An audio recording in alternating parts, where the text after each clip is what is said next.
Hello my dear friends, कैसे हैं आप सभी लोग। आई होप आप सभी लोग अच्छे होंगे।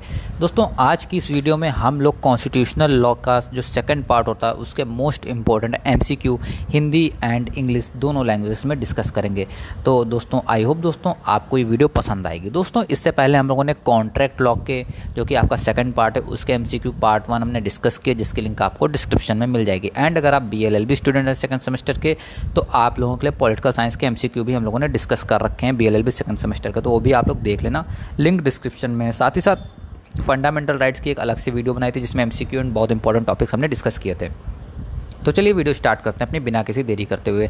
तो इस सीरीज़ में दोस्तों हम फंडामेंटल राइट की इस सीरीज़ में 200 मोस्ट इंपॉर्टेंट एमसीक्यू डिस्कस करेंगे। साथ ही एक चीज़ आपसे बताना चाहता हूँ, वीडियो बिल्कुल भी स्किप मत करना, क्योंकि अगर आप लोग वीडियो स्किप करते हैं तो आप अपना घाटा कर रहे हैं। वो क्यों, वो आज आप पूरी वीडियो देखिए, आपको पता चलेगा। मैं बहुत इंपॉर्टेंट चीज़ें आपको बताऊँगा इस वीडियो में।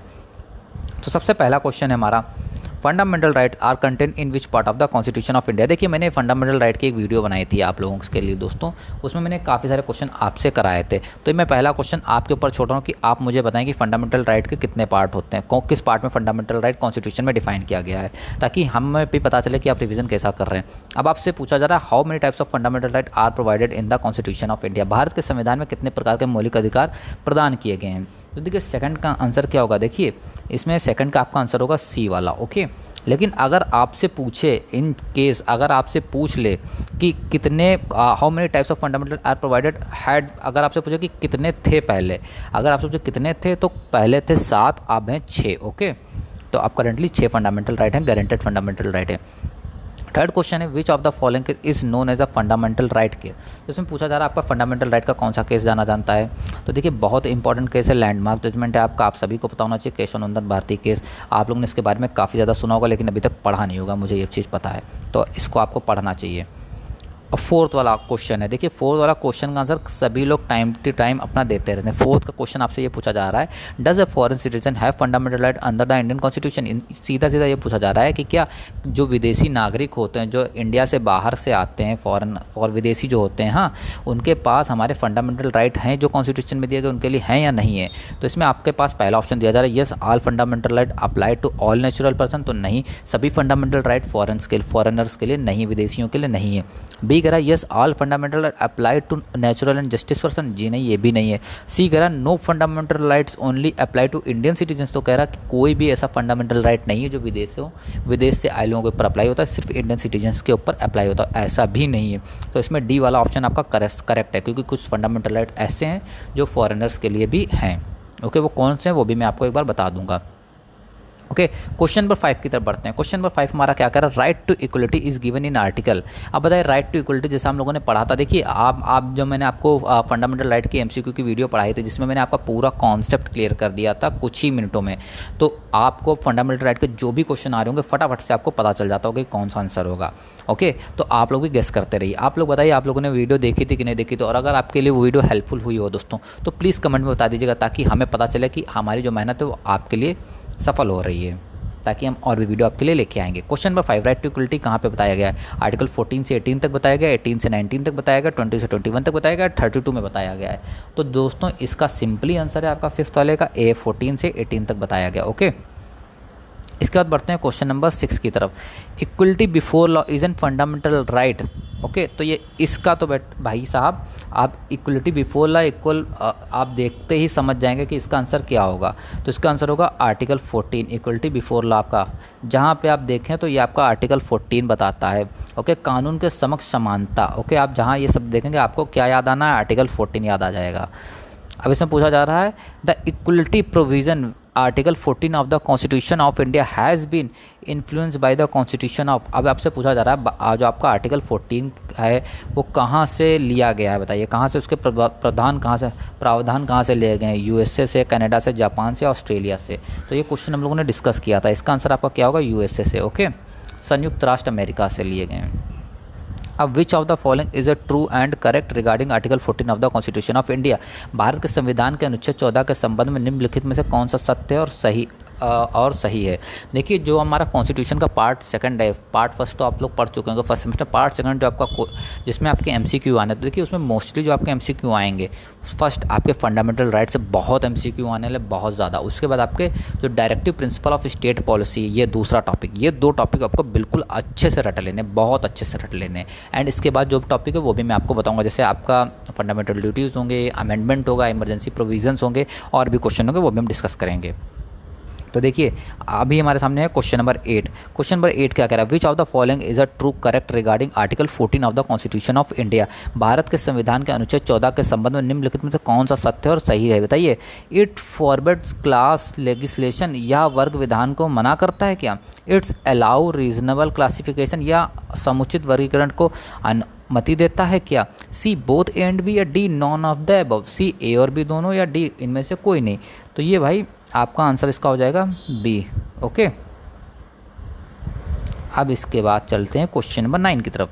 अब क्वेश्चन नंबर 9 आपका बहुत ही इंपॉर्टेंट है। The Supreme court of India has adopted new approach of the interpretation of the concept of equality in which of the following case. Bharat के सर्वोच्च न्यायालय ने समानता की अवधारणा की व्याख्या के लिए नया दृष्टिकोण किस वाद में अपनाया था, बताइए कौन सा केस था वो। अब मुझे इस केस का नाम लेने की ज़रूरत पड़ेगी आप लोगों को, क्योंकि आप कंफ्यूज हो सकते हैं। इसका आंसर होगा बी। ओके, अब इसके बाद बढ़ते हैं क्वेश्चन नंबर 10 की तरफ। क्वेश्चन नंबर 10 हमारा क्या करा, protective discrimination is constitutionally valid in a view of, बताइए। ये क्वेश्चन देखिए थोड़ा टफ क्वेश्चन आपसे पूछा गया, आप इतना डीपली आप पढ़ेंगे ही नहीं। फंडामेंटल राइट्स अगर आप पढ़ेंगे तो ऊपर का पढ़ लेंगे, अंदर आप नहीं जाएंगे, सब क्लॉज में आप नहीं जाएंगे। तो आपका जो 10 का क्वेश्चन है काफ़ी ज़्यादा डीपली आपसे पूछ लिया गया। तो जिसका आंसर होगा आपका आंसर होगा इसका ए वाला। Okay, article 15 sub clause 4 and article 16 sub clause 4। Okay, इसके बाद बढ़ते हैं क्वेश्चन नंबर 11 की तरफ। क्वेश्चन नंबर 11 कह रहा है, article 15 of the Indian constitution prohibit discrimination between citizen on the basis of, बताइए। आपसे पूछा जा रहा है जैसे अनुच्छेद 15 जो आपको मैंने बताया था कि 5 से 6 चीज़ें ऐसी होती हैं जिसके ऊपर वो डिस्क्रिमिनेशन रोकता है। तो उसमें ये पूछा जा संविधान का अनुच्छेद 15 जो है वो नागरिकों के मध्य किस आधार पर विभेद को निषेध करता है, भेदभाव को रोकता है। तो बताइए रिलीजियस एंड कास्ट के ऊपर सिर्फ, यानी धर्म और जाति के आधार पर सिर्फ मना करता है, नहीं और भी चीज़ें। बी वाला भी नहीं होगा, सी वाला भी नहीं, आपका डी होगा, religious, race, caste, sex, place of birth और एनी ऑफ देम, इनमें से कोई भी हो, इन सभी के लिए आर्टिकल 15 आपका प्रोहिबिट करता है डिस्क्रिमिनेशन। तो ये चीज़ आप अच्छे से याद करिएगा। ओके, भूलना मत इस चीज़ को जो मैं बता रहा हूँ। Under which article the state may make special provision for women and children, that is most important question of the Indian constitution. बहुत इंपॉर्टेंट क्वेश्चन है दोस्तों ये वाला, एंड काफ़ी बार पूछा गया है दोस्तों। सिर्फ आपके एग्जाम में नहीं, कई सारे कॉम्पिटेटिव एग्जाम में भी ये क्वेश्चन पूछा गया आपका। ओके, तो क्वेश्चन नंबर 12 का जो आपका आंसर होगा वो होगा बी, 15 सब क्लॉज 3। ओके,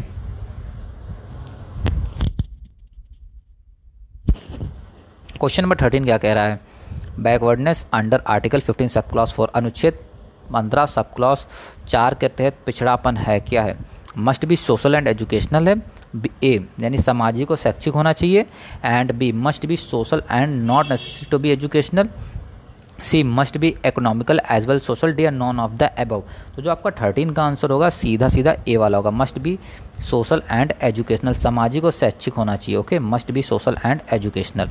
इसके बाद बढ़ते हैं हम लोग क्वेश्चन नंबर 14 की तरफ। अब इसमें क्वेश्चन नंबर 14 में आपसे पूछा जा रहा है Ashok Kumar Thakur versus union of India का केस किससे रिलेटेड है।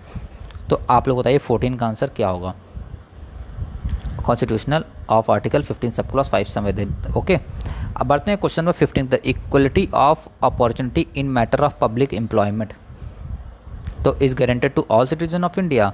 इसमें पूछा जा रहा है लोक नियोजन के मामलों में अवसरों की समानता भारत के सभी नागरिकों के लिए गारंटी है, भारत के सभी निवासियों के लिए गारंटी है, नागरिकता की परवाह किए बिना भारतीय मूल के व्यक्तियों के लिए उपलब्धि है, डिस संविधान में ऐसा कोई प्रावधान ही नहीं है।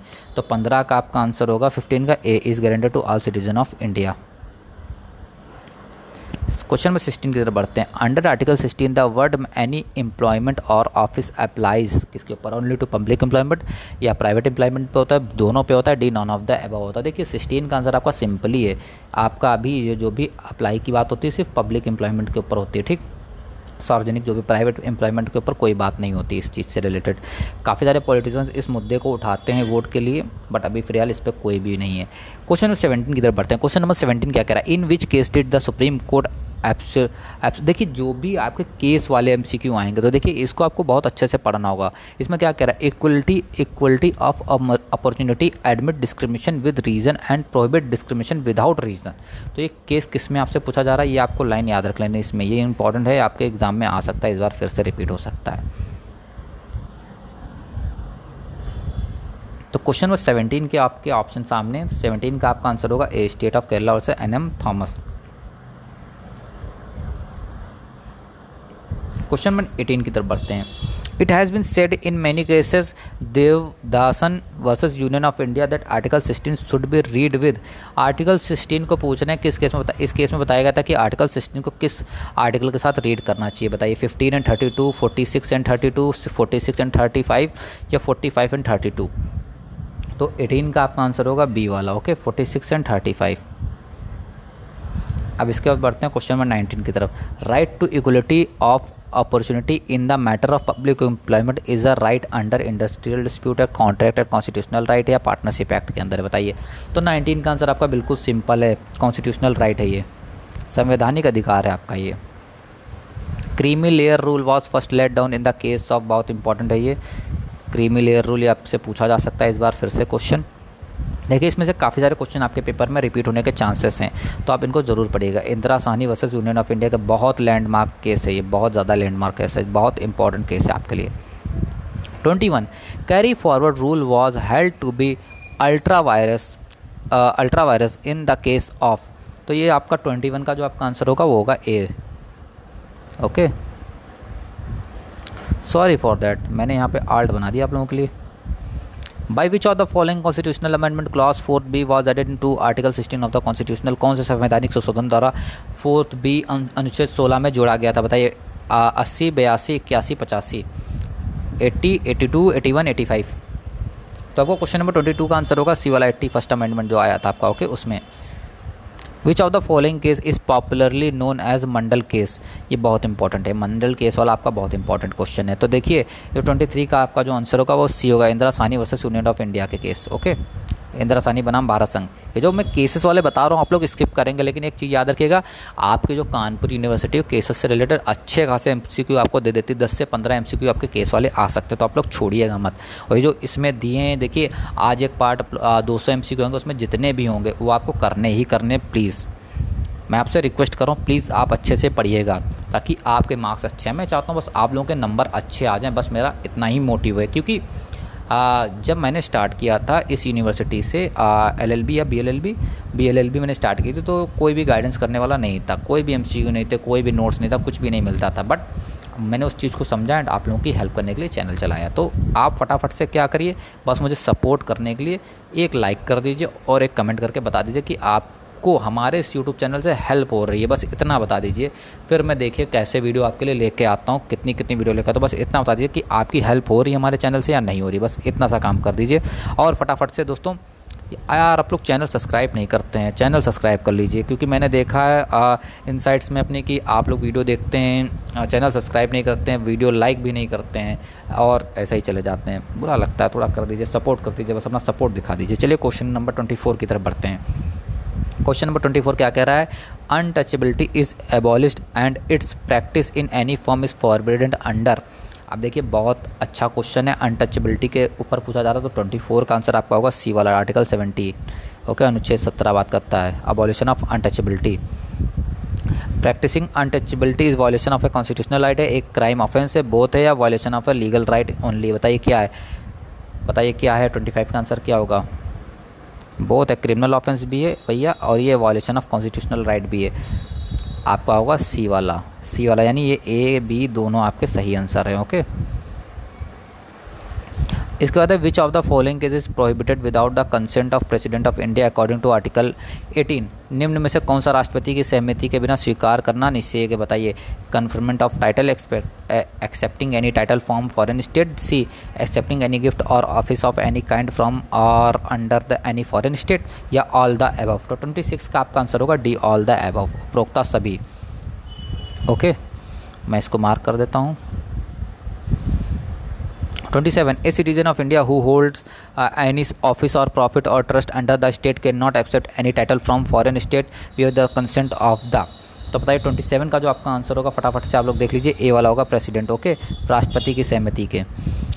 28 how many freedoms are provided for in article 19। Article 19 में कितनी फ्रीडम्स प्रोवाइड की गई, मार्क कर लीजिए, बहुत इंपॉर्टेंट क्वेश्चन है आपका आर्टिकल 19 से। आर्टिकल 19 से आपसे क्वेश्चन आएंगे, article 14, article 15, article 19, article 32, writs, ये कुछ क्वेश्चन है जो आपके टॉपिक से बहुत ज़्यादा पूछे जाएंगे फंडामेंटल राइट्स के, जो कि मैंने फंडामेंटल राइट्स वाली वीडियो में बताया भी है आप सभी को। तो 28 का जो आपका आंसर है वो 6 है। Okay, freedom under article 19 of the constitution are, बताइए क्या है। पवित्र और अनिश्चय, प्रतिबंधित के बिना निष्पेक्ष हैं, तर्क संगत प्रतिबंधों के अधीन है, या डी दोनों ए और सी हैं, बताइए। तो मेरे अकॉर्डिंग जो इसका आंसर है भाई वो होगा ए और सी दोनों भाई, पवित्र भी है, अवनीश भी हो, तर्कसंग प्रतिबंधों के अधीन भी है, सब्जेक्ट टू रीजनेबल रिस्ट्रिक्शन भी है क्योंकि इसमें। ओके, तो कुछ रिस्ट्रिक्शंस भी हैं उसमें, आप लोग पढ़ेंगे आपको पता चलेगा। तो इसका करेक्ट आंसर है D. Which of the following is not a fundamental right guaranteed under article 19 of the constitution of India. अब आप देखिए ये जो क्वेश्चन आएगा मोस्टली स्टूडेंट इसको छोड़ देंगे या तुक्का मार के आएगा, क्योंकि आपने आर्टिकल 19 तो पढ़ लिया, वो फ्रीडम की बात करता है, बट आपने उसके अंदर की चीज़ें पढ़ी नहीं, तो आपको नहीं पता होगा। तो 30 का जो आपका आंसर होगा दोस्तों, पहले देखिए freedom of speech and expression, ये आपका एक फंडामेंटल राइट है जो आर्टिकल 19 आपको गारंटी देता है, ठीक। Freedom of from association of union, ये भी आपका है। Freedom or to reside and settle in any part of the territory, ये भी है। Freedom for self determination, it is not a fundamental right to provided under the article 19। Article 19 के अंदर ये कोई भी फंडामेंटल राइट ऐसा प्रोवाइड नहीं किया, तो आपका डी आंसर होगा। 31 which one of the following is not a ground on which a reasonable restriction on the right to freedom of speech and express can be impose. निम्न में से किस आधार पर भाषण और अभिव्यक्ति की स्वतंत्रता के अधिकार पर तर्क संगत प्रतिबंध नहीं लगाया जा सकता, बताइए कब नहीं लगाया जा सकता। जब राज्य की सुरक्षा की बात है, सिक्योरिटी ऑफ द स्टेट, लोक व्यवस्था पब्लिक ऑर्डर की बात है, मॉरलिटी नैतिकता की बात है, या लोक नीति पब्लिक पॉलिसी की बात है। तो आपका 31 का जो आपका आंसर होगा वो होगा डी, लोक नीति की जब बात, पब्लिक पॉलिसी की जब बात होती है। 32 का आंसर देखिए क्वेश्चन क्या होगा। 32 A Pakistani citizen residing in India can not claim fundamental right to. Bharat में रहने वाला एक पाकिस्तानी नागरिक किस मौलिक अधिकार का दावा नहीं कर सकता। देखिए मैंने बताया था ऊपर कि आप फॉरेनर्स के पास कुछ फंडामेंटल राइट्स होते हैं। अब आपसे पूछा जा रहा है कि भाई बताइए इसमें से कौन सा क्लेम नहीं कर सकता, कौन सा कर सकता, वो पूछा नहीं जा रहा कौन सा नहीं कर सकता है। Equality before the law, article 14 की बात कर रहा है, तो क्या ये कर सकता है? नहीं। Free life and personal liberty 21 नहीं, हाँ या नहीं बताइए। 32 का क्या होगा? फ्रीडम ऑफ रिलीजियंस डी नहीं। Freedom of trade and profession जी हाँ ये कर सकता है, सी वाला आपका करेक्ट ऑप्शन होगा। ओके, इसके बाद बढ़ते हैं 33। The freedom of press in India is available to the people under the law of the parliament specifically provided in the constitution of India implied in the right of freedom of expression available to the people under the executive order. तो 33 का answer होगा आपका सी वाला।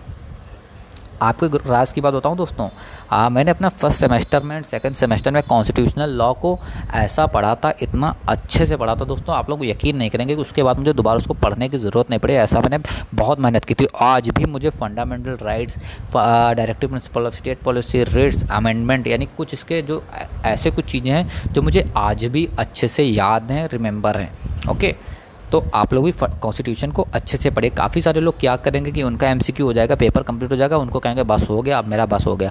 अगर आपने ये भूल करी, आप एक लॉ स्टूडेंट है, अगर आपने कॉन्स्टिट्यूशन को अच्छे से नहीं पढ़ा तो आप आगे अच्छे से सर्वाइव नहीं कर सकते। फिर आप किसी जॉब में भी जाएंगे एज अ लॉयर या लॉ स्टूडेंट, या आप एज अ लॉयर प्रैक्टिस करेंगे, आप एडवोकेट बन जाएंगे, फिर भी आपके सक्सेसफुल होने के चांस बहुत कम है अगर आपको कॉन्स्टिट्यूशन नहीं पता होगा। तो कॉन्स्टिट्यूशन को आपको पता होना चाहिए। काफ़ी सारे लोग कहेंगे कि आप कॉन्स्टिट्यूशन जब आप प्रैक्टिस करने जाएंगे तो आपकी वहाँ पे डेली आप जाएंगे प्रैक्टिस हो जाएगी। तो भाई प्रैक्टिस आपकी हो जाएगी, लेकिन उसके लिए आपको 3 से 4 साल वहाँ भी आपको खर्च करने पड़ेगा, तब जुबान पे अच्छे से कॉन्स्टिट्यूशन आ जाएगा। ओके, तो अभी से पढ़ते रहिए कॉन्स्टिट्यूशन। आप जितना अच्छा परफेक्ट हो पाएंगे कॉन्स्टिट्यूशन में, उतने ही अच्छे आप वक्ता भी आप बन सकते हैं। काफ़ी सारे लोग पॉलिटिशियंस में ज्वाइन करना चाहते हैं। चलिए इस पर एक अलग से वीडियो लाएंगे, अगर आप चाहते हैं तो हम वीडियो जरूर लाएंगे इसके ऊपर भी एक अलग से। फिलहाल क्वेश्चन नंबर 34 है। 34 क्वेश्चन कह रहा है which constitutional right is not a fundamental right. आपसे पूछा जा रहा है कौन सा फंडामेंटल राइट नहीं है। भाई राइट टू इक्वलिटी तो फंडामेंटल राइट है, right to freedom fundamental right है, right to life fundamental right है, और राइट टू प्रॉपर्टी एक बच रहा है, यही नहीं होगा फंडामेंटल राइट। तो यहाँ जी हाँ डी वाला नहीं है, राइट टू प्रॉपर्टी वाला संपत्ति का अधिकार नहीं है आपको भैया, लेकिन राइट टू लाइफ का अधिकार है, आपको जीवन जीने का अधिकार है, राइट टू फ्रीडम स्वतंत्रता का अधिकार है, राइट टू इक्वलिटी का, right to equality article 14, right to freedom, मेरे साथ बोलिए, right to equality article 14, right to freedom आपका आर्टिकल 19, राइट टू लाइफ आपका 21। ओके, तो याद रखिए, मैं कहीं देख के नहीं बता रहा हूँ दोस्तों, एंड यकीन मानिए एमसीक्यू मैंने कोई आंसर की कॉपी नहीं की, मैं अपने आप से आपको आंसर बता रहा हूँ। Okay, 35, what is imperative to show the requesting respect to the national anthem, राष्ट्रगान के प्रति अपेक्षित सम्मान दर्शाने के लिए क्या अनिवार्य, सम्मानपूर्वक गाना और खड़ा होना, सम्मानपूर्वक खड़ा होना, राष्ट्रगान को गाना, सम्मान में झुकना। तो बताइए क्या है 35 का आंसर क्या होगा, सम्मानपूर्वक खड़ा होना। इसका आंसर मैं नहीं बताऊंगा दोस्तों, इस क्वेश्चन का आंसर आपको as a citizen of India आपको पता होना चाहिए इसका आंसर क्या होगा। आप इसका आंसर मुझे कमेंट बॉक्स में ज़रूर बताइएगा दोस्तों क्या होगा 35 का आंसर। ओके, 36 की तरफ बढ़ते हैं। Who can impose reasonable restriction on the fundamental rights, मौलिक अधिकार पर तर्क संगत प्रतिबंध कौन लगा सकता है। भाई ये पूछा जा रहा है जो भी आपके फंडामेंटल राइट है उस पर रीजनेबल रिस्ट्रिक्शन कौन लगा सकता है, Supreme Court, High Court, parliament या D none of the above. मेरे ख्याल से 80% स्टूडेंट जिन्होंने सही से नहीं पढ़ा होगा और लगाएंगे D none of the above, कोई नहीं लगा सकता है। बट 36 का जो आपका आंसर है ये पार्लियामेंट लगा सकती है। ओके, एंड ये कब लगा सकती है इसके लिए भी आपको जाना पड़ेगा इमरजेंसी प्रोविजन में, उसमें आपको पढ़ना होगा। ओके, फंडामेंटल राइट्स में भी दिया बट आप आगे जाएंगे तो आपको अच्छे से समझ में आएगा। 37 वाला the word procedure establish by law in article 21 का मतलब क्या है। देखिए मैं डायरेक्ट इसका आंसर बता रहा हूँ ताकि वीडियो लंबी ना हो ज़्यादा, मैं थोड़ा फास्ट पढ़ाऊँगा। ओके, अच्छा एक चीज़ आप लोग बताइएगा, मैंने डायरेक्ट आंसर आपको बता दिया करूँ कि समझा के पढ़ाया करूँ, क्योंकि नेक्स्ट वीडियो फिर मैं उसी के बेस पे बनाऊँगा। आप लोग ये चीज़ बता दें, क्योंकि कुछ स्टूडेंट कहते हैं कि आप तेज़ पढ़ाइए, जल्दी बस आंसर बताइए, और कुछ स्टूडेंट कहते हैं कि आप समझाइए जिससे हमें समझ में आ जाए और हमें याद ना करना पड़े। तो आप बताइए आपको कैसा समझ में आता है, नेक्स्ट वीडियो में आपके लिए वैसे ही लेके आऊँगा। 38 the scope of expression position established by law according in article 21 was expanded in the case of, बताइए किस केस में, बताइए। 38 का आंसर आपका क्या होगा, C, Menaka Gandhi versus union of India, Menaka Gandhi बनाम भारत संघ। 39 article 21A of the constitution of India provide, ये देखिए हमने ये क्वेश्चन पढ़ा था, मैंने कहा था क्वेश्चन काफ़ी ज़्यादा इंपॉर्टेंट है और ये काफ़ी बार पूछा जाता है जब हम फंडामेंटल राइट की वीडियो बना रहे हैं। तो देखिए उसमें से कई सारे क्वेश्चन जो मैंने फंडामेंटल राइट पे आपको पढ़ाए थे वो इस वीडियो में आ रहे हैं। ओके, तो आपका 39 का जो आपका आंसर होगा वो होगा डी, राइट टू एजुकेशन की बात होती है, शिक्षा के अधिकार के लिए। बढ़ते हैं question number 40 the which article of the constitution of India safeguard one's right to marry the person of one choice, Bharat के संविधान का कौन सा अनुच्छेद अपनी पसंद के व्यक्ति से शादी करने की अधिकार की रक्षा करता है, 19, 21, बोथ एंड बी आर्टिकल 29। तो 40 का आंसर बताइए क्या होगा, बी वाला होगा article 21। In which of the following case it was decided that, इसका आंसर मुझे आप लोग बताइएगा, मैंने 21 इसका बता दिया है।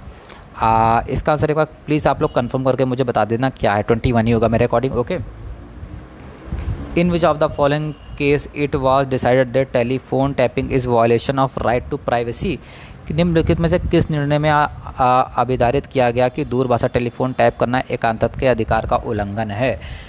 तो 41 का आपका आंसर होगा ए वाला, people union for civil liberties versus union of India. Question 42 statements, कौन सा right to education is a fundamental right. ये देखिए क्वेश्चन आप लोग पढ़ना दोस्तों, मैं पढ़ाना चाहूँ तो पढ़ा सकता हूँ, वीडियो को लंबी कर सकता हूँ, बट मैं नहीं चाहता हूँ कि आपका समय इतना बर्बाद करूँ मैं।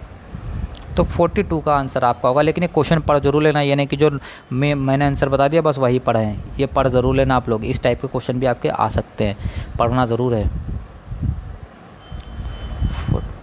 43 था ना आपका, 43 ये रहा आपका। Which article of the constitution get violated by not providing minimum wages to the worker, या फंड जब फैक्ट्रीज एक्ट पढ़ेंगे या कोई भी मिनिमम वेजेस एक्ट पढ़ेंगे तो उसमें आपका ये कंबाइन होगा, तो आप अभी से पढ़ते रहिए। 43 का आपका होगा डी वाला। Okay, 23 44 human trafficking and child labour is prohibited under which article, तो आर्टिकल 14 नहीं, आर्टिकल 19 नहीं, तो 23 वाला भी हम लोगों ने पढ़ा था, तो 44 का सिंपल सा आंसर होगा 23। 45 राइट अगेन एक्सप्लोटेशन प्रोहिबिट, किसके against right against exploitation prohibit है, किसमें, human trafficking, begging, employment of children below 14 years of age in factories. देखिए इसका सिंपल सा आंसर है दोस्तों, इसका 45 का आपका आंसर होगा D, all of the above. Okay, कौन सी फ्रीडम नहीं इंक्लूड की गई है, freedom of religious guaranteed in the constitution, बताइए। Freedom of conscience, freedom to practice and conduct religion, freedom to propagate religion, freedom to get other converted to other religion. तो 46 का simple answer है दोस्तों, बिना कोई देखे हुए कन्वर्ट करने का भाई कोई अधिकार आपको नहीं दिया गया है, ठीक, नहीं कराने का, नहीं करने का, कराने का यानी नहीं कि ज़बरदस्ती आप किसी का भी रिलीजियस कन्वर्ट करा रहे हैं। 47 which of the following articles of the Indian constitution provide for the establishment and administration of educational institution by their choice by minorities. Minorities की बात कौन सा आर्टिकल करता था, याद करिए, मैंने आपको पढ़ाया था। 47 का आपका आंसर होगा C30, okay, 30। A minorities education institution receiving state grants can do the following in the matters of admission. अब इसमें आपके सामने ऑप्शन दिए गए हैं, आप इनको पढ़िएगा, मैं इसका आंसर आपको डायरेक्ट बता रहा हूँ। 48 का बी होगा, ओके, 48 का आपका आंसर होगा बी।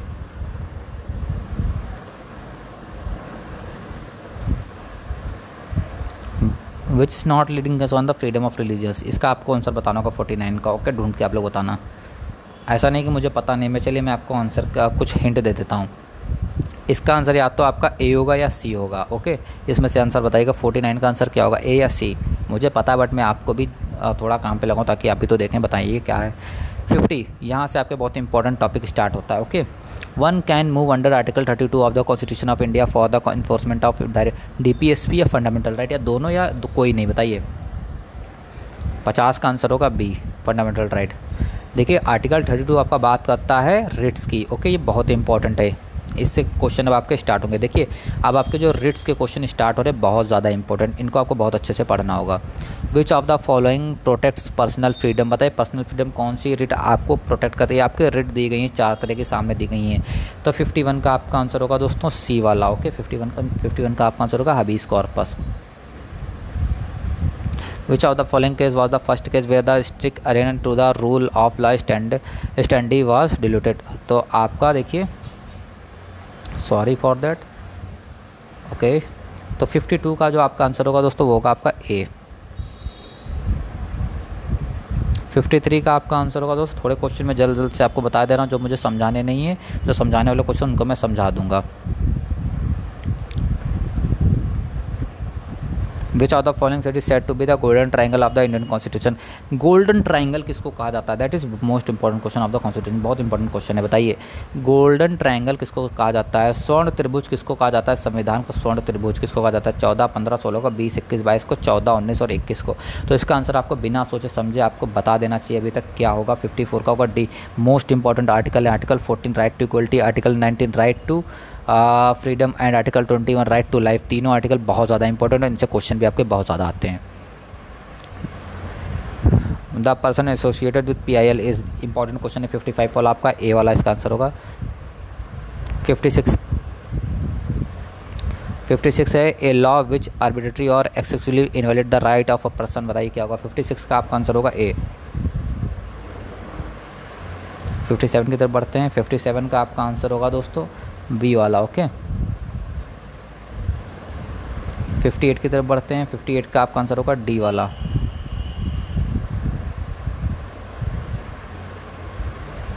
फंडामेंटल राइट किस पार्ट में दिए गए, बताइए। 1, 2, 3, 4 फंडामेंटल राइट किस पार्ट में दिए गए हैं। देखिए इसका आंसर होगा डी आपका। क्वेश्चन नंबर 60 का आंसर क्या होगा आपका, बताइए क्या होगा। ए होगा। 61 का आपका आंसर क्या होगा, ये इंपॉर्टेंट क्वेश्चन है। Respect for the national flag and the national anthem is a fundamental right of every citizen. Fundamental duty है, directive principle of state policy and ordinary duty of every citizen है। तो 61 का आपका answer है भैया fundamental duty. अगर आपको fundamental right दिए गए हैं, हाँ, जैसा कि आपको सरकार ने अधिकार दिए हैं, फंडामेंटली आपके राइट को प्रोटेक्ट करती है, तो सरकार ने कुछ आपको फंडामेंटल ड्यूटीज़ भी दी हैं एज अ सिटीजन, उनको भी आपको फॉलो करना आना चाहिए, ओके। तो ये आपकी ड्यूटी है, ओके, कि आप अपने नेशनल फ्लैग की और नेशनल एंथम की रिस्पेक्ट करें। इसके बाद बढ़ते हैं क्वेश्चन में 62 की तरफ। Article 368 of the constitution provide. अब आपका आर्टिकल 368 किस चीज़ की बात करता है, बताइए। आर्टिकल 368 आपका पूछेगा तो आप कहेंगे अमेंडमेंट की बात करता है, ओके, जिसको आप लोग संशोधन भी कहते हैं हिंदी में। आपके ऑप्शन है A procedure for amendment, power and procedure for amendment, C है पावर ऑफ अमेंडमेंट या D none of the above. तो आपका 62 का आंसर होगा भाई power and procedure of the amendment for the amendment संशोधन के लिए शक्ति और प्रक्रिया है। Okay 63 by which amendment act to the constitution of India the provision with regard to compulsory acquisition of property was omitted। देखिए अब इसमें आपके अमेंडमेंट से रिलेटेड क्वेश्चन आ रहे हैं। मैं आपके सभी टॉपिक बाई टॉपिक भी आपके कवर करा सकता हूँ अगर आप लोग मुझसे कहें। ओके अगर आप लोग मुझसे कहते हैं तो मैं ज़रूर कवर कराऊंगा। देखिए मैं चाहता हूँ कि मैं आप लोगों की हेल्प करूँ, बट कई सारे स्टूडेंट सपोर्ट ही नहीं कर रहे हैं मुझे। सपोर्ट करिए आप लोग, मुझे सपोर्ट चाहिए। I want your support and support. याद आया दोस्तों, इसका आंसर तो 63 का ए होगा। ओके एंड एक चीज़ आप लोगों से बहुत ज़रूरी, मैं कई वीडियो में कहना भूल जाता हूँ दोस्तों, आप लोग टेलीग्राम चैनल ज़रूर ज्वाइन कर लें। जी हाँ, क्योंकि जो भी अपडेट्स आपको जल्द से जल्द आती हैं मैं उस पर अपडेट कर देता हूँ। कई सारी वीडियो में अपलोड करता हूँ, आप तक नोटिफिकेशन नहीं पहुँच पाती है क्योंकि आप लोगों ने बेल आइकन नहीं दबाई हुई है, प्रेस की हुई है। तो दोस्तों टेलीग्राम चैनल ज्वाइन कर लिए, उस पर कानपुर यूनिवर्सिटी आपके एग्जाम से रिलेटेड, रिजल्ट से रिलेटेड, प्रैक्टिकल से रिलेटेड जो भी इन्फॉर्मेशन आती है आंसर की से रिलेटेड, OMR सीट से रिलेटेड, आपको उस पर अपडेट कर दिया जाता है चैनल पे। एंड अगर आपको ग्रुप में डिस्कस करना है स्टूडेंट के साथ में, कई सारे स्टूडेंट अपनी बात रखते हैं एंड अपने ओपिनियन शेयर करते हैं, बात करते हैं, वो भी कई सारी इन्फॉर्मेशन मुझसे भी पहले बता देते हैं, तो आप उनसे भी जुड़ सकते हैं। दोनों लिंक आपको डिस्क्रिप्शन में मिल जाएंगे, टेलीग्राम एंड ग्रुप की। फटाफट से ज्वाइन कर लेना दोस्तों, भूलना बिल्कुल मत। 64 का आपका आंसर होगा ए वाला। ओके ये बहुत इंपॉर्टेंट क्वेश्चन है। ये जो अमेंडमेंट के क्वेश्चन आ रहे हैं आपके रिपीटेड होंगे, इस बार फिर से याद रखिएगा, ये लोग छोड़ना मत। अब ये देखिए जो क्वेश्चन है 65 का मोस्ट इंपॉर्टेंट क्वेश्चन है दोस्तों, बहुत ज़्यादा इंपॉर्टेंट है। एज अ लॉ स्टूडेंट आपको एक चीज़ पता होनी चाहिए। पूछा जाता है provision related to federal structure can be amendment by parliament. बताइए फेडरल स्ट्रक्चर से जो रिलेटेड प्रोविजन होते हैं पार्लियामेंट में कैसे अमेंड किया जाता है? सिंपल मेजोरिटी से, 2/3 मेजोरिटी से, एब्सोल्यूट मेजोरिटी से, या 2/3 majority of member present and voting and ratified by half of the states. बताइए तो 65 का जो आपका आंसर होगा डी होगा। Okay 66 the good and service tax has been introduce by which constitutional amendment है? जीएसटी कब आया था? गुड एंड सर्विस टैक्स यानी जीएसटी किस कॉन्स्टिट्यूशनल अमेंडमेंट में इंट्रोड्यूस किया गया था? 99, 101, 100 या 98। तो 66 का आपका आंसर होगा B 101। Okay what is the constitutional signification of Kesavananda Bharati case? अब इसके बारे में कोई पूछने की ज़रूरत नहीं, कितना इंपॉर्टेंट एक केस है दोस्तों। इससे भले आपके यूनिवर्सिटी में 1 ही 2 क्वेश्चन है, लेकिन और सब एग्जामों में जब क्वेश्चन आते हैं से तो बहुत ज़्यादा क्वेश्चन आते हैं। तो 67 का आपका आंसर होगा ए।